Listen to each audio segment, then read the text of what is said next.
A segurança do Supremo Tribunal Federal encontrou um dispositivo de escuta instalado no gabinete do ministro Luiz Roberto Barroso. Também hoje, o presidente do STF, Ricardo Lewandowski, se reuniu com membros da Comissão Especial do Impeachment do Senado. O presidente e o relator da comissão do impeachment conversaram com o presidente do Supremo Tribunal Federal, Ricardo Lewandowski, sobre os procedimentos que a comissão especial deverá formalizar na próxima semana. O encontro não foi filmado. Raimundo Lira não confirmou a previsão do senador Renan Calheiros de uma conclusão do julgamento em setembro, antes das eleições municipais. Ele pode ser curto, que prejudique a defesa da presidência, da presidente da República, nem pode ser tão longo que criaria dois problemas para o país. O primeiro é que coincidiria com o período das eleições municipais e o segundo criaria uma ansiedade por parte da sociedade brasileira. O senador Antônio Anastasia explicou que a presidente afastada poderá ser convidada a apresentar sua defesa. Nesta fase, a comissão de 21 senadores vai colher provas e ouvir testemunhas para assegurar as questões técnicas do processo. Bom lembrar que se porventura essa fase for ultrapassada, se a pronúncia for aceita, nós vamos ter uma fase 3, que é o julgamento. E no julgamento, novamente, as testemunhas são novamente ouvidas, nós teremos alegações outra vez, ou seja, é um rito complexo que nós estamos obedecendo fielmente. O rito do impeachment não foi o único assunto tratado hoje no Supremo Tribunal Federal. A Secretaria de Segurança do STF confirmou uma escuta ilegal encontrada no último dia 11 no gabinete do ministro Luiz Roberto Barroso. A Polícia Federal poderá ser acionada para investigar detalhes do caso. O dispositivo, que captava apenas som ambiente, estava desligado e foi encontrado sob a mesa de trabalho do ministro Luiz Roberto Barroso durante uma inspeção de rotina. Antes de Barroso tomar posse, o gabinete era usado por Joaquim Barbosa, ex-presidente do Supremo Tribunal Federal e ex-relator no processo do Mensalão. Luiz Roberto Barroso recebeu um grupo de jornalistas para uma conversa informal no gabinete, sem a presença de cinegrafistas. Mas por celular, nós registramos uma declaração do ministro. Eu acho, do ponto de vista institucional, gravíssimo. Uma ousadia, uma disfarçatez, alguém colocar um aparelho de escuta no gabinete de um ministro supremo. Tenha sido no meu ou se isso estivesse aí desde muito antes, o que não se sabe. Agora, do ponto de vista pessoal, totalmente tranquilo e confortável. Aqui é um espaço totalmente republicano. O ex-presidente da Odebrecht, Marcelo Odebrecht, pediu à Justiça que a presidente afastada, Dilma Rousseff, e 3 ex-ministros sejam testemunhas de defesa dele. Além de Dilma, Marcelo Odebrecht quer que o juiz Sérgio Moro também ouça os ex-ministros Edinho Silva, Guido Mantega e Antônio Palocci, e outras 11 pessoas. A lista faz parte da defesa prévia do empreiteiro na ação em que é acusado de liderar um departamento de propinas da Odebrecht. Um policial militar morreu e outras 3 pessoas ficaram feridas num tiroteio na porta de uma academia no Rio de Janeiro. Segundo testemunhas, homens encapuzados chegaram atirando. O local fica numa área nobre da zona oeste da cidade. O alvo seria o PM da Reserva, Geraldo Pereira, que morreu a caminho do hospital. Entre os feridos também está o ex-policial civil Hélio da Conceição, já investigado por envolvimento com a máfia que explora máquinas caça-níqueis. As investigações apontam que o crime pode estar ligado à disputa entre contraventores que também atuam no jogo do bicho. A fila para exames no Sistema Municipal de Saúde de São Paulo aumentou 56%. Algumas pessoas chegam a esperar quase um ano para serem atendidas. Dona Maria teve consulta em outubro do ano passado e o médico pediu endoscopia, hemograma e ultrassom. No retorno da consulta, ela teve de ir sem os resultados. É que só conseguiu agendar os exames para novembro que vem. Não dá para pagar um plano de saúde e depois mais exames, medicamento. Como que a gente vai sobreviver? Mesma situação enfrenta a Dona Eunice. Com problemas na visão, ela levou 4 meses para conseguir a consulta. Agora está há outros 4 tentando fazer os exames. As 2 primeiras vezes que eu estive no posto, o médico não veio, a outra vez o médico não veio, depois o médico não veio, depois o aparelho estava quebrado. A fila da saúde em São Paulo está cada vez maior. Hoje são 350 mil pessoas, 56% a mais do que era no ano passado. E a demora para se fazer consultas e exames também cresceu. Hoje, tem gente que pode esperar até quase um ano para fazer o que precisa. O secretário municipal de saúde atribui essa demora toda à crise. Toda vez que tem uma crise econômica, tanto as pessoas perdendo plano de saúde ou tendo outros problemas de saúde decorrente do desemprego, acaba sobrecarregando cada vez mais o serviço de saúde. O SUS tem que estar aberto, né, e pronto para atender essas pessoas. Dona Eunice, que tem piora na visão a cada semana de atraso, se sente humilhada. Eu trabalho desde os meus 13 anos registrada, pago o imposto direitinho e me vejo numa situação humilhante, porque eu tenho que implorar para poder um médico me atender. Tribunais regionais do trabalho de todo o país foram obrigados a apertar o cinto e economizar em todos os setores. O problema é que os cortes afetam as atividades e atrasam os processos, justamente de quem mais precisa. Em todo o país, cenas parecidas. Uma luz acesa, outra apagada. Funcionários terceirizados, como motoristas, ascensoristas e garçons, dispensados. O mínimo de conforto cortado para o máximo de economia. O ar-condicionado, ele foi reduzido, ele não pode estar ligado durante todo o dia. É o reflexo da crise, alega o tribunal, que se diz obrigado a fazer um dos maiores cortes no orçamento da história. O grande prejudicado é o trabalhador. Antes, as portas ficavam abertas o dia todo. Agora, o expediente vai terminar mais cedo, às 16h. O dinheiro para manter a Justiça do Trabalho vem do Poder Executivo. A Lei Orçamentária de 2016 reduziu o repasse para todos os tribunais. Em Minas, o corte foi de 42%. 47 milhões de reais a menos nos cofres. Ainda que com patamares abaixo do comum, a gente consiga funcionar até 31 de dezembro sem fechar as portas. Belém, capital do Pará, e Campinas, no interior de São Paulo, anunciaram que podem interromper as atividades em setembro, se nada for feito. No Paraná, só as compras muito essenciais são autorizadas. Outubro seria o último mês de atividades das 97 varas do trabalho. Eu acho que não deve fechar, né? Daí como é que vai fazer o povo pobre? Cortaram tudo, menos o auxílio moradia dos juízes. Só em Minas são 12 milhões de reais para 300 magistrados. Os cortes chegam no momento em que o trabalhador mais precisa da justiça. Por causa do aumento do desemprego, o Tribunal Superior do Trabalho calcula que o número de processos este ano deve crescer 13% em relação a 2015. Serão quase 3 milhões de novas ações judiciais. Casos como o do cobrador de ônibus Diogo, que foi demitido. Ele questiona na justiça direitos que diz que não recebeu, mas não há a menor previsão de quando o processo trabalhista dele vai chegar ao fim. Na segunda audiência, eu fui surpreendido pelo próprio juiz, alegando que a próxima audiência seria só em 2018. Em Salvador, quadrilhas usam disfarces para praticar crimes. Os assaltantes têm invadido os locais uniformizados. A ideia é não chamar atenção usando uniforme. Esses presos, quando assaltavam o ônibus, se passavam por funcionários da prefeitura.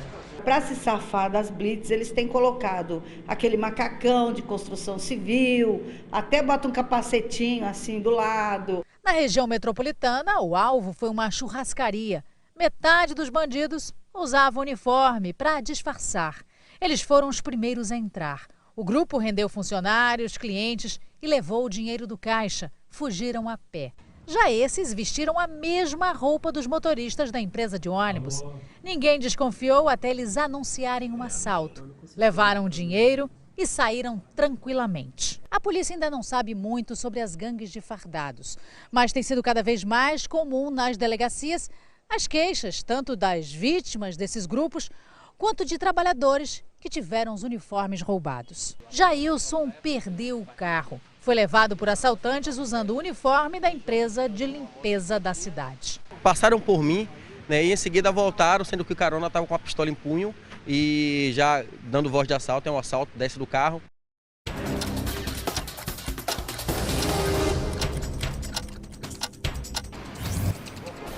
Artistas ocuparam a sede da Funarte em São Paulo em protesto contra o governo interino de Michel Temer e a extinção do Ministério da Cultura. As unidades da Funarte no Rio de Janeiro e em Belo Horizonte também foram ocupadas. No Rio de Janeiro, oficiais de justiça e policiais militares e federais fizeram a reintegração de posse de imóveis invadidos do programa Minha Casa Minha Vida em São Gonçalo, na região metropolitana. Cerca de 5.000 pessoas invadiram os apartamentos depois das fortes chuvas no mês de março. Em Santa Catarina, a Polícia Federal desarticulou uma quadrilha que agia em prefeituras da região sul do estado. O grupo é suspeito de fraudar licitações. Os contratos firmados passam dos 50 milhões de reais. Ainda não se sabe quanto desse dinheiro foi desviado. A falta de chuva afetou a produção de milho em Goiás. Os produtores já calculam um prejuízo de R$1,5 bilhão de reais. Do alto, o verde da lavoura a sumir de vista impressiona. Embaixo, a realidade desanima. Castigado pela seca desde o fim de fevereiro, o milho está morrendo sem produzir. O que deu para produzir com a falta de água na safrinha foi só esse pedaço de espiga aqui, né? Goiás está perdendo 3 milhões de toneladas da safra, que os agricultores chamam de safrinha, que vai ser colhida agora no fim de maio e começo de junho. Queda de 40% na produção e prejuízo de R$1,5 bilhão de reais. Não cresceu, não soltou espiga, não vai ter produtividade nenhuma. Em março, choveu metade do normal para o mês. Em abril, não choveu nada. E em maio, a chuva só voltou quando a plantação estava perdida. Essas duas lavouras de milho aqui dão bem a mostra do estrago que a estiagem fez. Essa aqui foi irrigada, cresceu normalmente, está quase na hora da colheita. Agora essa outra aqui, que dependia de chuva, parou a menos de 1 metro de altura, sem produzir nada, nem um grão inteiro. Para a gente que é produtor, que vê isso aí produzir, que prepara a terra, põe a semente, controla a quantidade de semente no chão, vê a plantinha nascer, controla as pragas, na hora de perder tudo, é difícil, é uma visão muito triste para a gente. Quarta-feira fria e com geada na região sul. O fenômeno ocorre por causa das baixas temperaturas e do céu sem nuvens. O vapor de água congela e forma uma camada de cristais de gelo na superfície das plantas. A temperatura pela manhã chega abaixo de 0 nas serras gaúcha e catarinense. Uma frente fria provoca chuva entre Rio de Janeiro, Minas Gerais e Espírito Santo. Os maiores volumes atingem o norte de Mato Grosso do Sul e de Roraima ao Amapá. Há risco de ressaca no litoral da região sul por causa de um ciclone extratropical. Faz sol do Rio Grande do Sul a São Paulo e de Mato Grosso ao litoral do Nordeste. Calor em Recife, com 32 graus e 36 em Palmas. Em São Paulo, a chuva dá uma trégua e a máxima chega aos 22 graus. Em Goiânia, faz 32, em Natal, 30. Em Curitiba, o dia amanhece frio com 5 graus e à tarde faz 20 graus. Agora, nossa série especial, uma cirurgia realizada por um brasileiro promete revolucionar o tratamento de mulheres que têm câncer do colo do útero e pretendem engravidar. Um médico do Hospital do Câncer de Barretos desenvolveu um dispositivo que mantém vivo o sonho de jovens que querem ter filhos.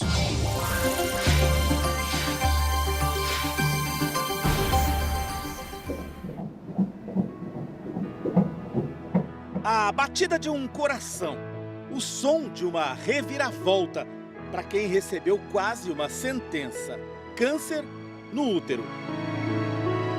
A palavra câncer, você já vê logo a morte. Vai estar até pensando em barriga de aluguel, para você ter noção. O diagnóstico atormenta mulheres que ainda sonham com a maternidade. Falei, não, eu não vou tirar meu útero assim. A doutora até assustou um pouco comigo. Ela queria? Queria e me deu um prazo de 1 mês. Mas a sentença está sendo revertida numa cidade do interior de São Paulo e passa por uma oficina caseira. Das mãos do seu Jânio saiu o objeto que pode mudar a vida de muitas mulheres brasileiras, quem sabe mulheres de outros países. Ele seguiu o diagrama que desenhou com um médico. Dá uma nova chance, né, a essas mulheres. O Hospital de Barretos é um dos maiores do Brasil para o tratamento do câncer. O desafio que o doutor Marcelo enfrentava todo dia era o de consolar mulheres que não podiam mais engravidar, vítimas de câncer no colo do útero que chegavam de todo o Brasil. Vamos lá? De Naviraí, em Mato Grosso do Sul, a 780 quilômetros de distância, veio Ana Paula. Na sua cidade, a proposta foi que se fizesse a retirada de todo o útero. Todo. O útero, trompas, ovário, eles iam fazer, o médico usou esse termo, vou fazer uma limpeza em você. Ainda bem que quando ela encontrou o Dr. Marcelo, ele já tinha uma solução para o caso. O médico está envolvido em um projeto de pesquisas. É uma cirurgia que poupa um pedaço do colo do útero se o tumor do câncer tiver menos de 2 centímetros. Mas havia outro desafio, o risco da cicatrização fechar o canal do útero, o que impediria a gravidez. A solução veio de Eduarda, a filha do Dr. Marcelo. Nós havíamos ido numa festa de criança e durante a festa minha filha veio com uma bexiga e com um pega-balão. E ela queria que eu encaixasse a bexiga no pega-balão. Aquilo foi num domingo e eu teria uma cirurgia dessa na segunda-feira. Aí você pensou, olha... Daí eu pensei, talvez isso possa encaixar no colo do útero. Foi assim que nasceu este dispositivo, batizado de Duda. Ao retirar o tumor, ele é implantado e permanece no útero da mulher durante 6 meses. Depois, é retirado. A mulher fica livre para engravidar. A gente fez a cirurgia radical, e no final da cirurgia a gente colocou o dispositivo. Em 6 meses liberamos ela para engravidar e ela engravidou no 7º mês. Eu já estava assim, sem esperança. Então trouxe para mim uma nova esperança, para mim ter uma nova gestação. Para Ana Paula, deu certo. Grávida de 16 semanas. Agora está ansiosa para saber se o bebê está bem. O coração bate forte. Eu até contive ali a minha emoção, porque só de você ver o coraçãozinho do bebê, que existe vida ali dentro de você, então eu já fico muito feliz. Eu tenho muito que agradecer a Deus pelo esse dom, porque sem ele também não seria possível. A cirurgia só pode ser feita quando o tumor tem mais ou menos 2 centímetros. Por isso a necessidade de descobri-lo cedo. Mas fica difícil quando a população brasileira enfrenta filas para fazer exames ou conseguir uma consulta com um especialista. E se o hospital for até o paciente, estas carretas percorrem o interior do Brasil para levar atendimento básico. A ideia do Hospital de Barretos é fazer a prevenção, os pequenos atendimentos e diagnósticos precoces que podem salvar vidas. Tentar facilitar o acesso do paciente a uma equipe especializada. Quando os exames revelam suspeita de câncer de colo do útero, está em teste, este equipamento é uma biópsia eletrônica, detecta a presença de um tumor na hora, sem cortes, sem incômodo. Ele consegue prever a presença de lesões que podem se transformar em câncer ou o próprio câncer já instalado no colo do útero. Se o equipamento for aprovado, será mais um instrumento para evitar que gente como Ana chegue ao hospital em desespero. Não imagino a minha vida sem a oportunidade de ter filhos. Você sempre pensou em ter filhos? Sempre. Ela veio de Goiânia, a 480 quilômetros de Barretos. Aos 36 anos de idade, tinha um tumor no útero e a esperança de ainda ser mãe. A falta de informação é muito grande nesse sentido, porque a pessoa ela te joga uma notícia dessa e pela falta de informação a gente entra em parafuso, assim, sabe? A cabeça fica uma loucura. Mais uma paciente para o Dr. Marcelo. Ana fez a cirurgia há alguns dias, retirou o tumor e implantou o Duda. Eu não senti uma dor, eu não passei por nada difícil que a gente está acostumada a ver por aí. Agora que a cirurgia deu certo, é como se tivesse renascido. Quando eu escutei isso aqui, parece que eu falei, Deus está me dando outra oportunidade, sabe? E eu só tenho a agradecer. Lá em Naviraí, Lucas e Maria Eduarda, filhos dos primeiros casamentos de Ana e André, aguardam o irmãozinho Vitor. O ano de 2015 eu estava lutando contra um câncer, né? E hoje eu estou em repouso, mas estou esperando um filho. Então, uma vida. O Jornal da Record de hoje termina aqui. Para rever as reportagens desta edição, acesse R7 Play. Fique agora com o Power Couple Brasil. No episódio de hoje, os casais terão que provar que se conhecem bem. E a gente espera amanhã aqui no JR. Até lá. Boa noite, até amanhã.